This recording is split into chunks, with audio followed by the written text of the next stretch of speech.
Sir কি হলো পঙ্কজ হাঁপাচ্ছ কেন? স্যার গেমের ভিতরে লাকি হুইল ডিসকাউন্ট অফার এসেছে, তাও আবার 2 দিন আগে। হোয়াট? স্যার পঙ্কজ মিথ্যা কথা বলছে, আমি প্রতিদিনই গেমে ঢুকে সোশ্যালে পোস্ট করি, এখন পর্যন্ত ডিসকাউন্ট অফার দেখিনি। তোমার গাল খেসা বাদ দাও অভিজিৎ, তুমি BRCS র্যাঙ্ক বাদ দিয়ে সোশ্যালে পুশ করছো না? এই পঙ্কজ না থাকলে তো জানতেই পারতাম না যে গেমের ভিতরে ডিসকাউন্ট অফার এসেছে। তুমি শুধু আমার ডায়মন্ডের পিছনেই মারতে পারো।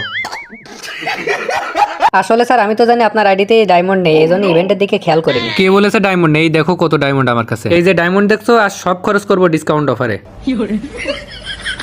এটা তো বাস্তবের ডায়মন্ড, এই ডায়মন্ড দিয়ে তো গেমের ভিতরে কোনো ইভেন্ট বের করা যাবে না। সোশ্যালে যে যে দেখছি তোমার বুদ্ধিও মেয়েদের মতো হাঁটুর তলায় চলে গেছে। ফটাফট আমার আইডিতে ঢোকো, ঢোকার পর দেখো ডায়মন্ড আছে, আর সেখান থেকে স্পিন মারো উড়াধুরা।